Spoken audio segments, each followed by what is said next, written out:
Welcome to the Hanging with the Hoopers podcast. Join hosts Tim and Andrew Hooper on today's episode with their special guest, Scott Breza. Welcome back, everybody, to the Hanging with the Hoopers podcast. Tim and Andrew Hooper, your hosts. We're excited to be back today, where it's all about the attitude of leadership. And Tim, today we got an incredible guest joining us, and can't wait to get into some leadership topics. Scott, welcome, and then Tim, why don't you introduce Scott a little bit? Yeah, I'll read the biography, because I prepping for this, I said, man, I can't really pick this biography apart. Scott's a very impressive individual and a great leader, and you're going to get to hear so much from him about leadership, and we're excited. But I'm going to read the biography, and I'm going to tell you a quick story and then turn it over to Scott to say hello. So in addition to managing the law firm, Mr. Breza is a nationally recognized and well-respected business and real estate transaction attorney, including finance and title. His portfolio of legal services includes commercial transactions, commercial workout and default, land use and zoning, finance, construction contracts, construction litigation, corporate transfers and mergers, governmental issues, as well as commercial lease drafting and negotiations. Mr. Breza serves as counsel to businesses of various sizes, commercial and residential developers, investors, builders, as well as several regional and local banks. Licensed in Maryland and the District of Columbia, he handles litigation matters in both jurisdictions and in the federal courts. That's what got my attention, the federal courts. You guys need to know this guy. Awesome. The court has recognized Mr. Breza as an expert in matters related to land use and title. He also frequently lectures and podcasts on topics. So there you go. On topics related to corporate structures, land use, and loan defaults, and now leadership. Licensed title agent in Maryland, D.C., Virginia, and PA. Bar licenses in Maryland, D.C., Virginia, coming soon. Education and community engagement. BA Biology, James Madison University. Go JMU. Can we get a shout out from the Shenandoah Valley? JD University of Baltimore. There you go. And then MSRS, the Johns Hopkins University, has served on the board of schools and community groups. Of course he has. You'll hear more about that later, and you'll get to know Scott. Personally, this is again, guys, we did an event up with Scott, and here's the story. So Scott literally came up afterwards, and I saw the people around Scott. I saw his customers, his clients, and even prospective clients in the room, and just the way he just zones in with somebody and just has this servant's heart. I was like, man, Andrew, this is like a guy I think needs to be on our podcast. And it was no surprise. He's been married for 25 years. But as he and I started talking after the event about kids and family, and learning he had 3 kids, and then his personal interest, competitive swimmer. I was talking about wanting to do a triathlon. He's like, dude, you should come up. Let me give you some tips on swimming. I mean, just right away, just trying to invest value into me. And I was like, dude, I loved it. So competitive swimming, skiing, and hiking, certified swim referee, as well as, and I'm going to say this completely butchered, futsal referee.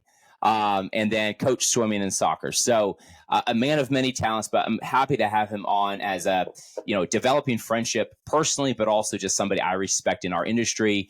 But then some things that he's doing with his company and leadership right now is just challenged me. And I'm like, Andrew, let's have this guy on.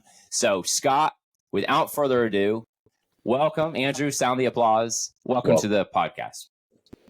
Tim, Andrew, thank you. That was quite an intro. So greatly appreciate that. That's very humbling. So thank you too for having me on. I'm really looking forward to this. Absolutely. Tim, I would second what you said. Scott, you've done a lot of great things in your life. But one of the things we talk about, our mantra on the show, is the attitude of leadership. And when I talked to your team after the event, at least 4 of them mentioned how great of a human being you were. And so again, I'm not blowing smoke here. But to me, the true test of, and Tim and I have talked about this before, but the true test of leadership is not the leader saying how great a culture they have. It's when their people say how great a culture they have, what they respect about the person. So that's why we wanted to have you on first and foremost. So kudos to you. But just let's maybe start there about what makes leadership to you when you view your role, your companies, the things you do. What does that mean? And that's such a good question, but such a broad question. This discussion couldn't be more timely for me. I grew up in a dual military household. I was born on an Army base. Parents were stationed. Um, I admire both of them greatly, and I learned a lot of leadership from my father and my mother. Um, Interestingly, the things that the military teaches you, lead by example, don't ask your team to do anything you're not willing to do, all are great, but it's actually hard to lead a company from that perspective, which I did for probably the first 15 years of having my company. Mm. The last 2 years, I've really committed to learning what leadership is. And I've been working with growth solutions, excellent consultants, and just meeting you guys, also learning from you guys. It's been an exploration for me in what it really means. And the things that I'm focusing on are, one, gratitude to my team, and gratitude to our clients, and really focusing on that. And then trying to be more relatable or approachable. Um, our mantra is actually transparency. We put in place a platform. Anybody can look real time what I'm doing. They can see where I'm spending my time, where I'm not spending my time, and everybody can see everybody's productivity, which was scary at first, but I think it's leading to greater appreciation for what we all do. Because we see, oh my gosh, it took this person that amount of time last week. Maybe I should have actually dealt with that issue a little differently. So I'm hoping that over time it's going to yield real results, and we're seeing it. Wow. I mean, there's a lot to go deep there on, and I want to Tim, go ahead, because let's go through that, because I love what you said about the transparency, Scott. I have some, like, that gave me some goosebumps. Good stuff to dig into. But Tim, go ahead first, and then we'll dig into that a little bit. Transparency can be super scary. And so I definitely want to unpack that. But before we do, could we jump into, like, why gratitude? Where did that come from? Because when you say gratitude, right away, my brain thought to my team, people I'm leading. And, like, I went, like, am I grateful? Like, I asked myself, am I grateful? So, like, where did that start? Is that just naturally your posture, your heart, or did you have, like, a wake up call or something? It's funny. My mom, when I was graduating high school, she gave me a pack of thank you cards. And she said, you need to thank people for graduation gifts. You need to send thank you notes. And if I'm being honest, I never sent one. And Thank you for being honest, because I was like, wow, did you do it? I'm hoping the parents actually don't see this, but I found that pack of cards in the pandemic. We were cleaning house, and I was like, my mom was right. And I got a thank you card, a handwritten thank you card from the president of a bank for a little thing I did. And it meant something to me. And I was like, we really need to look into that. So I've started to read a lot on gratitude and the mental mindset of giving back. And I write thank you cards every week to people in our company, people outside the company.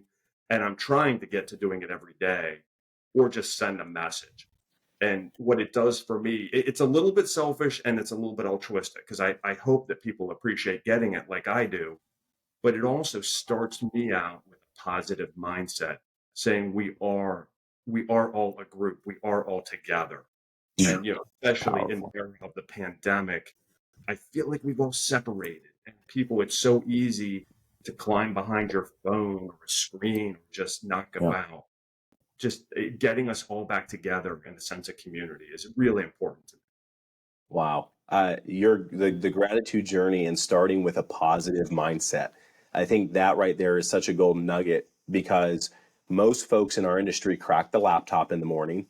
They have a fire. They've had the text messages at 6 a.m. from somebody, a real estate agent or a developer or builder, something's going bump in the night. And it's so easy to just come in and just get sucked into the reactive posture, which tends to, ultimately, we're dealing with problems all day. It can kind of, over time in any industry, you can become jaded, I think, in dealing with certain types of clients or certain type of people, maybe a certain type of employee. And so I love that you've kind of checked yourself in the sense of, wow, when I start with gratitude or writing a thank you note, it gets my mindset where it needs to be to lead my company better. Like that's such a golden nugget. Do you do that in the morning? Do you try to do that do you time block it weekly to do? Like, how do you structure that in your busy life? Great question. I get up, military household, we were 5 a.m. start. So I get up, work out, and then the first thing I do is either send an email or handwrite a card because I want to start each day that way. And that helps me come to the day with that positivity. So people will find their own method, but having some morning routine of positivity, reading a positivity site. I've heard people, you can get those inspirational quotes, things like that. But for me, writing a thank you is just a great way to start the day. Do you have a certain methodology as far as, is it something that happened this week, yesterday? Is it something that just maybe you're swimming or maybe you're running and somebody comes to mind? Or do you have like a list of people you're like working through systematically? Like how do you come up with the name? Great question.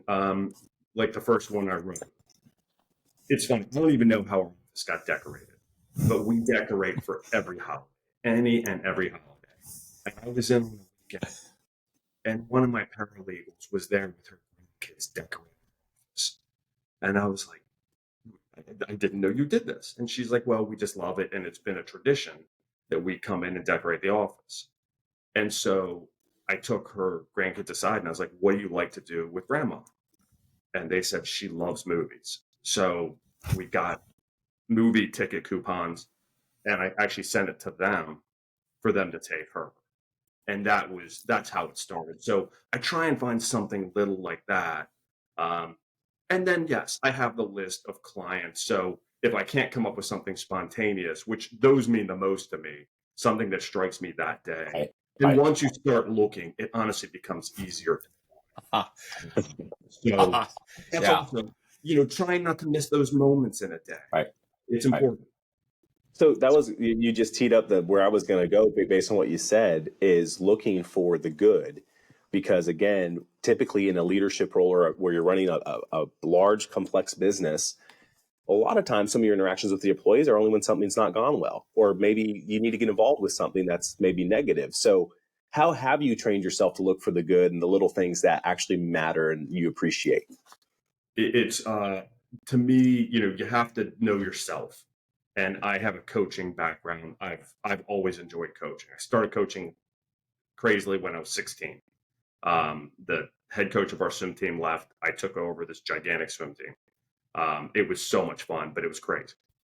And so I started to go to coaching classes. And one thing they talk about when you're coaching kids, 5 positive comments to 1 constructive criticism.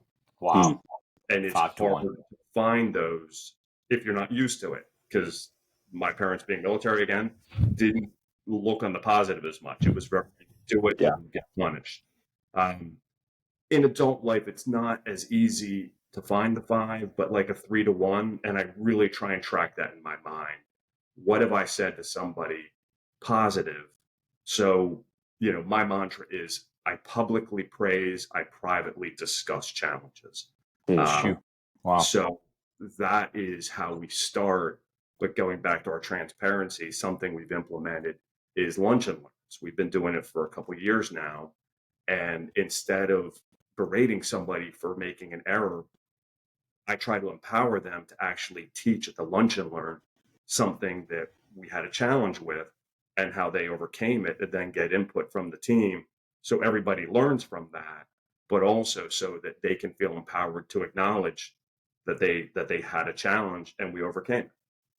And it's in a way that's just not shaming or making him feel, no, it's like, this is going to help us all get better. And it's going to help you like develop your confidence and skill to teach something.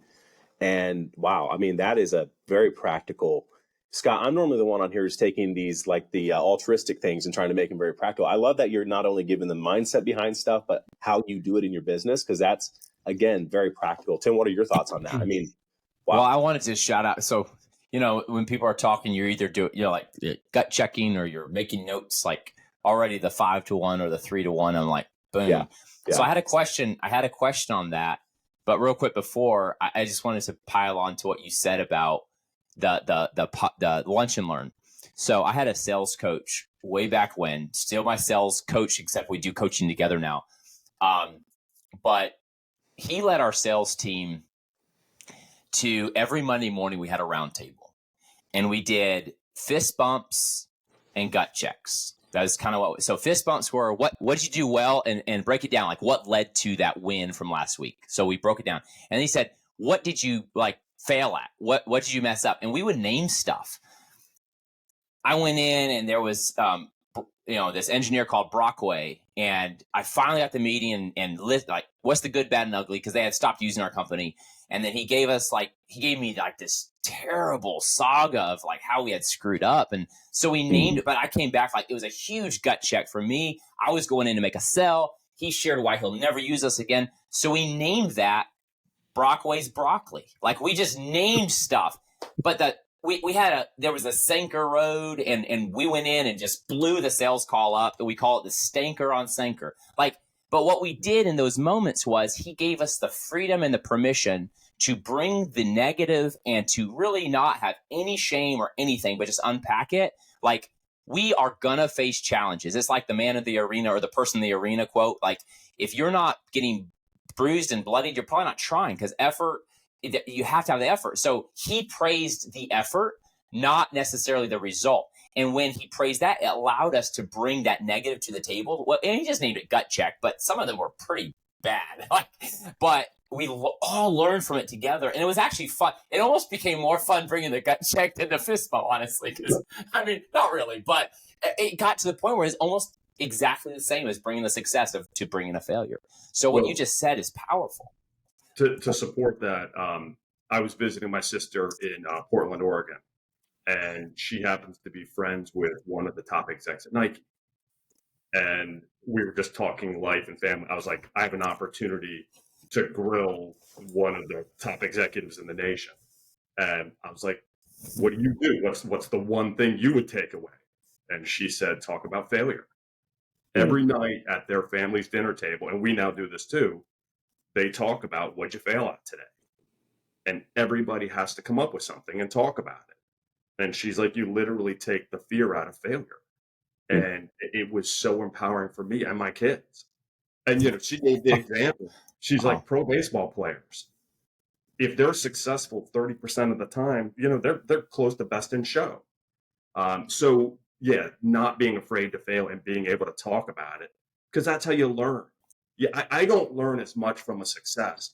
I learn from failures. Like you said, Tim, getting that input from a client, why they'll never use you. It hurts, but then are you going to do that again? No, you learn from that. Right. So I love that. Yeah, good stuff. One of the it is really good, and one of the kind of things that I think can breed from there. Like, I think it's hard for leaders to maybe, if they're listening to this and they've been kind of the one who shames for the bad, or it's kind of they're given a lot of negative consequence in their business right now. Because believe it or not, we see this out and about all the time, especially in small business in America. There's a lot of dictator type leaders. There's a lot of folks that were just really great salespeople that became leaders, and they don't necessarily have the EQ of kind of understanding how the back end of your people work. Like, if you're punishing them or making it a safe space for them to share an opportunity with you or share where they failed, but then later you're kind of bringing it back and holding it over their head to prevent them from future opportunities. Like how do you break, Scott, in your mind, how do you help a leader who might be struggling with that? Because I'm hearing that right now quite a bit in a down market, where there's folks out there that are like, things are getting held over their head too. And I don't think that's the attitude of leadership. So how do you not do that as a leader? That is the challenge, because it's everybody default to that negative. Hey, you did that wrong. Hey, you did that wrong. To me, when someone's having a challenge, when somebody comes to me with a question, even as attorneys, as real estate professionals, we're trained to say, well, here's the solution. Let me fix it. Let me handle it. Taking a different approach. I call it the BOMB method. That's actually a company that helps people and families with challenged children or loved ones. It stands for Be a Loving Mirror. And wow, it's a powerful method that is hard to implement, especially for me. being raised to say, no, do it this way, or let me teach you. It's asking questions. So when someone has a major problem or they've made a mistake, I just start asking open-ended questions. What happened? How would you do it differently? Wow. How can we prevent other people? But that takes time and energy, but letting them develop the solution, letting them fix their own problems. And if need, you work with them. But that has been a huge shift for me, because what it does is it empowers those people you're working with to take the initiative to solve problems. So then you see less problems, they're fixing them themselves, and you're empowering them to take more initiative. Yeah. The ball method, be a loving mirror. Wow. So basically the mirror is the open-ended question. You're letting them do self-analysis and come up with their own, like, oh, that's where, is that what you're saying? Like you're helping them to mirror, but it's a loving mirror. Wow. And the time what they should be doing, but letting them come to it, the aha moment. You tell somebody what to do, they might remember it. You write down what they should do, they might read it, but you let them actually figure it out, and you're going to change them. And that's what I'm really, that is how I'm trying to change my approach and trying to change my leadership team's approach. We're not the problem solvers. We're the listeners and we're the coaches, and help them fix their own problems. Mm-hmm. Deeply challenged right now, man. Wow. Because it's so hard. You see it. You know how to, you're like, I could save you from ever doing this again. And I tend to start over talking those moments.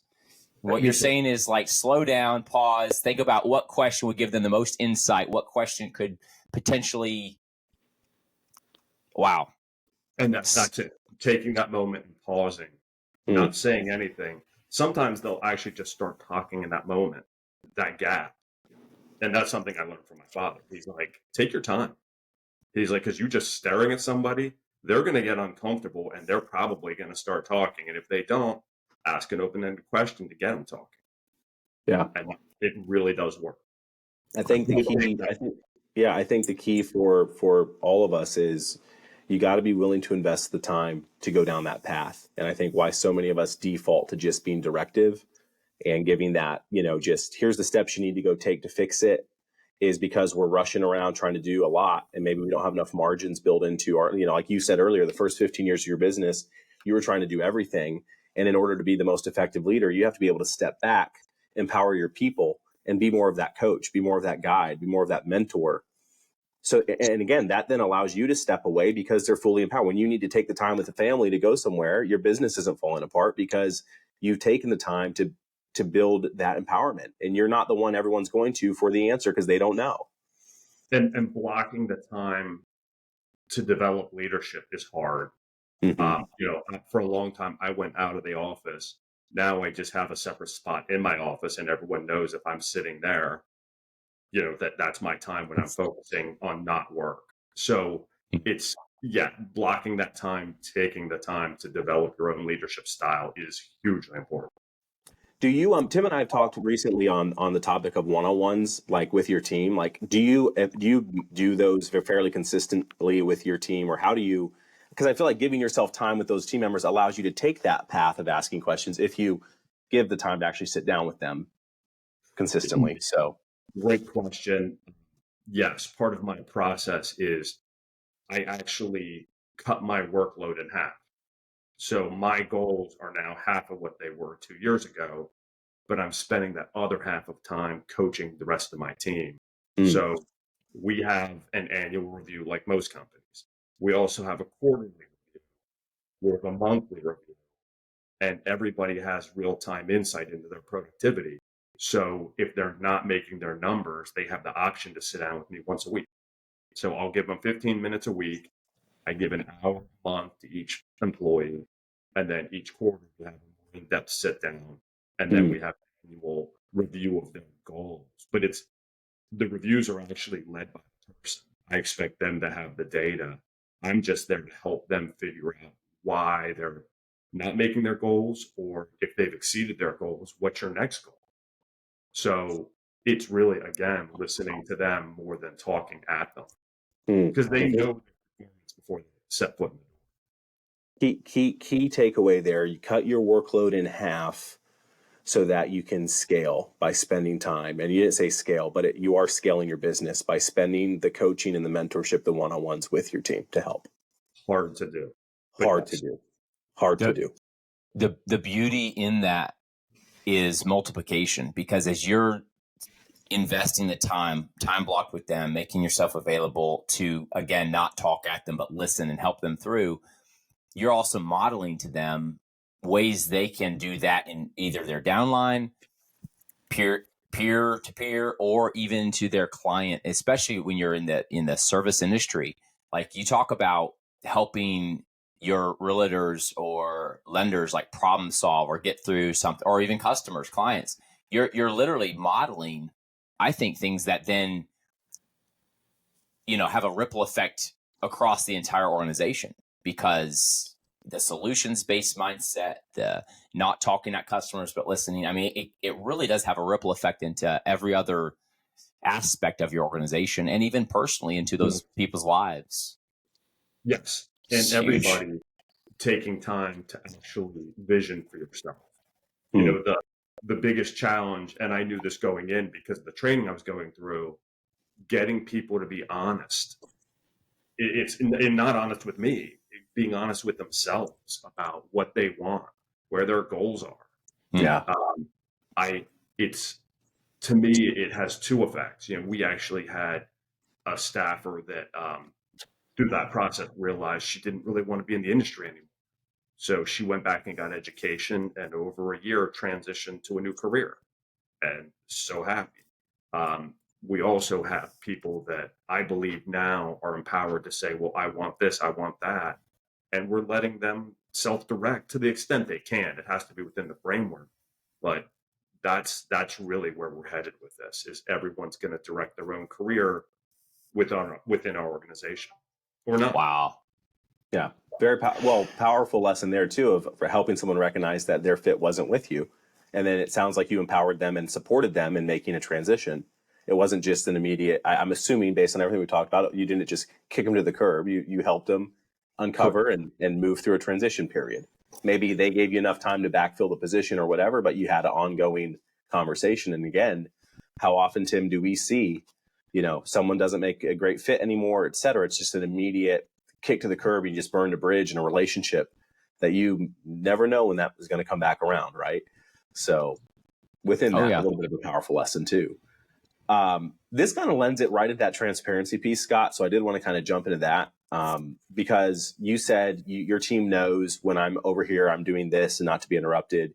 You said you've given them like access to your calendar to see where you're at. And I want to give you just a little of my background working at some of the larger banks. I know a big thing that I was taught early on by a mentor was people's perception of you is not who you are, but it's who they think you are. And that's their reality. So as a leader, a young leader, things I try to be super conscious about is how much time I spent in my office versus out on the floor with my team. Because I understood if they saw me in my office just sitting behind a computer all day, not really engaging, they're just going to think you're back there watching YouTube videos. So I mean, I'm oversimplifying this right now, but at the end of the day, with your team, I think you can breed so much lack of productivity or gossip or drama on the team as a leader if you're not transparent about what you're doing. Like leaving the office to go on a client visit. You have team members sitting there like, is Scott really going on a client visit, or is he out playing golf with his? But you know what I mean? There's nothing wrong with going out and doing golf for whatever. But I think that transparency and understanding and communicating, can we go there? Because I'm painting a very messy picture on purpose, but you've been doing it effectively. So, And I started with the calendar, and that was scary. But like the aha moment, one of our team members, when she first looked at my calendar, I won't repeat what she said, but she was like, I can't believe your schedule. You have more in a day than I have in a week. And I was, I've always had a very regimented schedule, but yeah, because, she's like, well, you're always leaving. You're always out of the office. She's like, I really didn't understand where you were. And I was like, well, I don't talk about it. But yes, I'm at conferences, I do a lot of client interaction. I'm still one of our marketers, so I am at the office. And having that, I don't have to brag to people what I'm doing. I don't have to say it. They can actually look at it. We're taking it to another level. And this was really scary, giving everybody access to the productivity software. It was scary for people, but it's also really cool. So anybody can run a report on anybody, including me.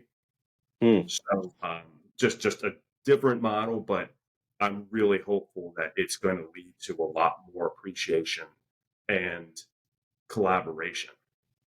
I think the transparency piece, Tim, and this might be right where you're going, but if there's a void in communication and transparency, even if everyone's doing the exact right thing, human tendency is to fill that void with a negative thought. I mean, the mind develops, what's the stat, Tim? Negative thoughts 14 times more likely to develop a negative thought than a positive thought. And so in any vacuum, or where there's any, someone's up and out, or they're going out on meetings all the time, or et cetera, and maybe there's a processor who's under the gun, or someone else on the team who's dealing with some issues, like, what is this person doing all the time, right? And it can just breed that kind of drama on a team that then, as a leader, you're just putting out fires with your team all day.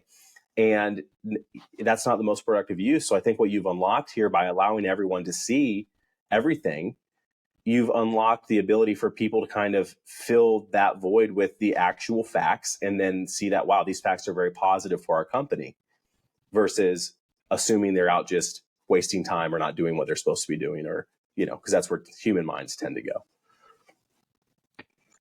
I was going to ask a question, because Andrew, I agree. And we, again, so many teams we've worked with. I mean, it's that we spend so much time talking about the drama, and I'm always like trying to help them. Like, what's the cause? Like, what's the root cause here? And a lot of times it's leadership has an idea of productivity. The team doesn't even understand like what leadership's looking for. In fact, I told some people that they want to look. It's so funny. People want to feel appreciated for all they're doing. And so a lot of leaders, they'll try doing one-on-ones, and it's just like the person just talks all the stuff they're doing. It's like, wow, okay. And I think a lot of times it's, I want to show you how busy I am so you can appreciate me better. And sometimes as leaders, if we're honest, a lot of what's being done should, and I don't want to say all of it, but a lot of times there's a lot of busy work in there. There's a lot of like, as a leader, we could unpack like, why are you actually doing that thing? Why are you, so can you just maybe go back to, I mean, transparency is like scary, but how do you define, and how did the whole productivity, like, or transparency into productivity, did that change any viewpoint in team members' minds as far as what is productive? Like how do you what does that look like? And great question, because it's, to do it is one thing, and that's scary, but to actually see the results, or see, not results, but see the data, because we didn't have the data really before. Mm-hmm. Now everybody has their own data, and it's somewhat self-reflecting, because you can run a report. Well, how many hours did I spend on this? How many hours did I spend on that? And being able to see it by category is valuable for them. And that's really the point. Yes, everybody can see it, but it's mostly transparency to yourself. And that's where my coaching, my obligation is to say, hey, you have these goals. Can you get there spending 10% of your time doing this? I know that might be your comfort task because it's easy, it's repetitive, when you're brain dead and you just want to stamp something out. But really, you need to be teaching the person that is working with you, because that's more appropriate for where they are in the process. And that's going to take that off your desk.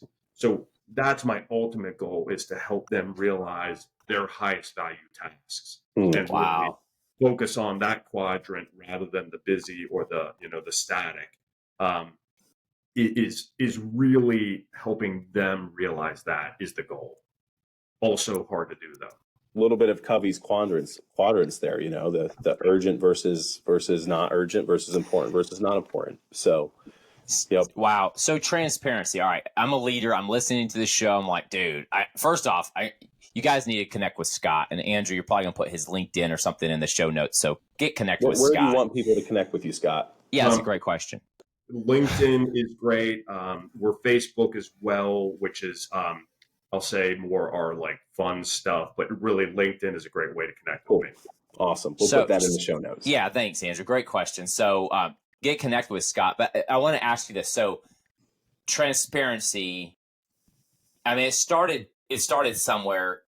So I want to get to, I think you mentioned this earlier. And I really want to unpack like what made you want to start looking into your like self-reflecting as a leader and who you are as a leader. So like, let's make the jump into that. But if you're a leader listening and you're thinking transparency, that's scary. Like, why should we be more of a transparent company? Scott, like, could you, if you were a salesperson for the Transparency Co. teaching companies to be more transparent, what would you say? Like, what are the 3 top outcomes for you, or 2 or 1, whatever? Like, why should a company or a leader look at being like incorporating more transparency within their processes? Great question. Practical results. People by nature can tend to drift. They can tend to get complacent. Having an accountability partner is a great method for somebody to motivate themselves. Having everybody, in theory, be your accountability partner really creates a dynamic that I think is unusual. And that's what we're trying to achieve, is everybody's accountable to each other, including me. I mean, I look at my week and I'm like, wow, was I slacking this week? Was I not? And I doubt anybody's judging me as harshly as I'm judging myself. But just knowing that somebody can is powerful for me. So it's a motivator, me and my team. And it's taken a while. I mean, we've been at this a while, and you don't just click a button and it happens. There's a lot of work. There's a lot of trust that has to be built. You just can't storm in with paper saying, hey, look at you from last quarter. It has to be well, what do you want? Do you want to be where you are? Do you want to have less responsibility? Do you want to have more? And helping that person explore it. So for me, the practical results are you're going to have less attrition in your team, because there's headhunters out there. I mean, our industry, a lot of people left during the pandemic. Employees are at a premium. Good employees are a goal. So having people that are motivated and feel part of the team, I think that is going to lead to less attrition. I think it's the self-motivation. And also, even if I have a problem, me knowing that problem helps me sleep at night. So me having that insight into how my organization is functioning is really helpful for me. Yeah. Accountability, more team spirit, less attrition, insights as a leader. I mean, huge, awesome. All right, let's make the jump. So as we're kind of winding this thing, bringing it in for a landing, when did you say, I got to learn who I am as a leader? Like, because I feel like that's really did transparency come before that as a company, and then you learned, I want to learn how I'm a leader better? Or did you start learning who you are as a leader and then realize you needed more transparency as like, kind of help us understand the journey for you, but then dig into the self-awareness and learning your leadership style? My watershed moment was pandemic. I had worked 41 days in a row with 3 all-nighters. And I was like, I have to make a change, because I'm doing rather than teaching. And I think I've always been a pretty collaborative boss or leader, but I really wanted to learn more about it. So I started reading, and then I met some friends, and they had a consulting group that they had started, and I met with them. And so I really was focusing on the leadership piece. And as I've read more and more, the transparency is just a no-brainer to me, because I wanted to know about myself. And then I was like, well, I think everybody would want to know that. And then we decided, once we put this tracking system in place, I was like, it's hard to actually isolate the data. And I'm like, well, why would we? Let's not isolate it. Let's let everybody see everybody's. So that kind of evolved, and I'm really seizing on that. But that came later. So yeah, I needed to make a change for my own lifestyle. And, I just noticed when I focused on something that grew, but it came at the cost of other areas that I couldn't focus on, which retracted. So, my biggest lesson was I can't do it all myself. I need to have my team leads actually lead. And the reason they're not leading is because I'm not letting them lead. So it really all started with me, but now I'm trying to empower everybody to follow their own process is how it evolved for me. Did you sit down when you decided you were going to make that shift of like, okay, team leads, like I want to empower you to start making these decisions and not have to rely on me to make every minutia decision, right? Because that's what it boils down to. Like, make decisions, roll with it, decentralized command. We love Jocko. Like, go make this, empower your people to make those decisions for them and their teams. Did you sit down and like tell them that? Was it more of an attitudinal shift with you, or did you give them like permit? Like, how did that look? Because I think if a leader's listening, how do you not only A, make the change, Scott, but then B, follow through on it where it's not just flavor of the month, because that's where you lose people. And that's so poignant because we're still working on it. Okay. Full disclosure. It's you have times you're a great leader and there's times where I'm not a great leader. And the times where I feel like I'm really being effective is where I am empowering them and I am going to them and I'm sitting down and asking questions. And then, there's the months where everything's crazy and I'm like, please do this, please do that. So it's not a straight line up, it's one of those graphs where hopefully you're trending upward. You're gonna have bad months, you're gonna have good months, and you're gonna have people push back.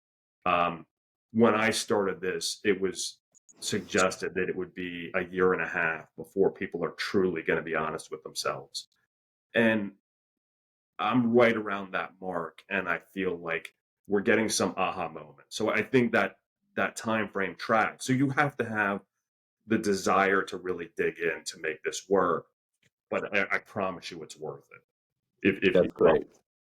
A year and a half, like that's commitment. And again, many in our world and any business who are like super successful in sales and marketing, Tim, we talk about the DISC profiles, right? Your high D, shiny object syndrome is a thing. It happens. You want to, if I want to do something that's going to get me a better result tomorrow. And so that discipline, Scott, that you have, and no surprise with your background, military, we were raised military dad as well, and, kind of that rigidity, and then going into the coaching and sports worlds and all that, you have that discipline. You're just applying that discipline to your business, understanding that there's going to be the bad practice days. There's going to be the good practice days. You're going to win some games. You're going to lose some games. You're going to, you're going to have those. Be okay with the wins and losses and stay consistent to your path and your vision. Don't jump to the next shiny thing that comes along that you think will fix your team, because it all starts with the leader. Andrew, I know we talked about this in depth on another podcast, but you can microwave popcorn. You can't microwave human behavior.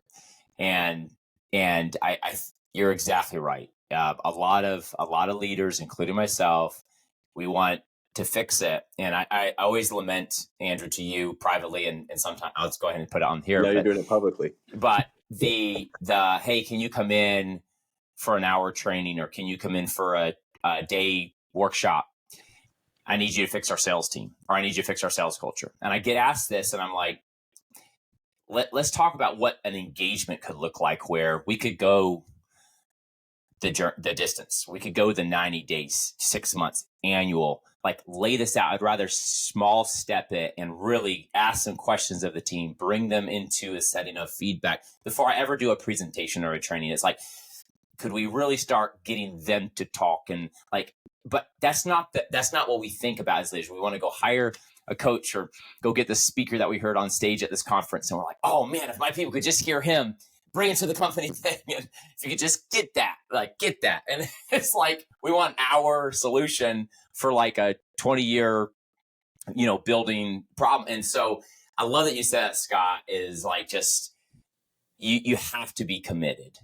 You have to be committed as a leader.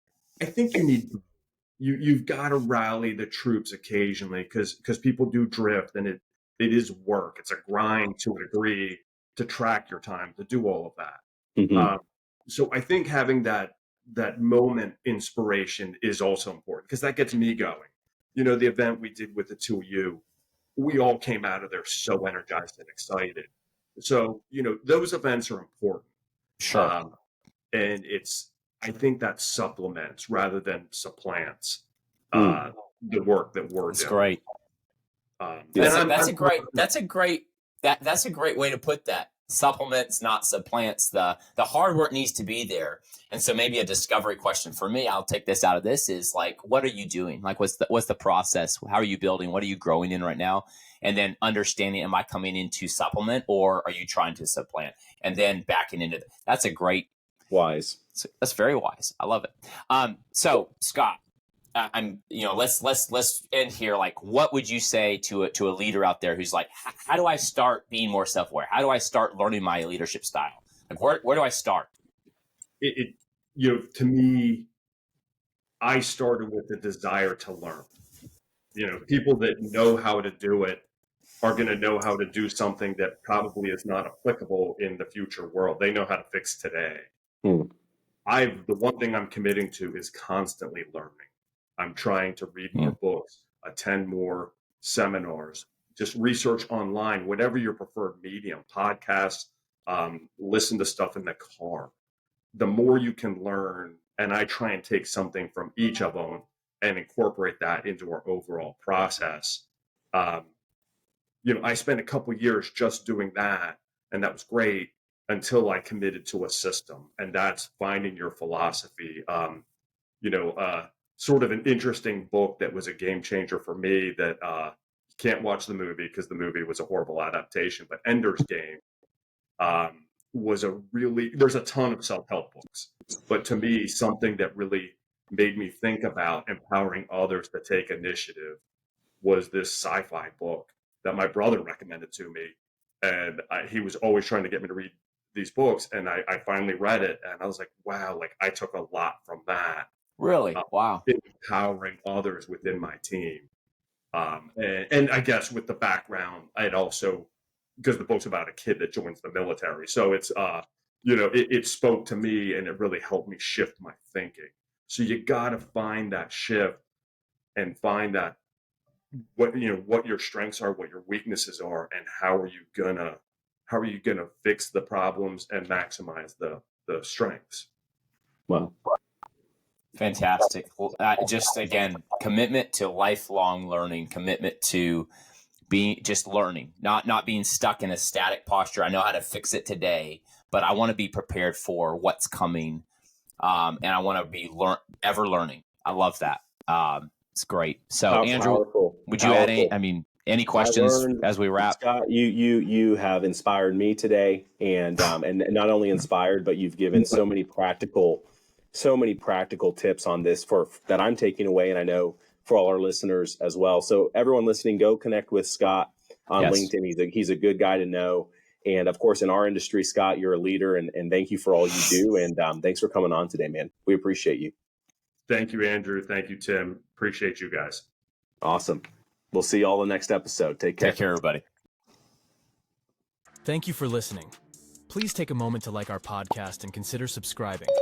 Your support means the world to us.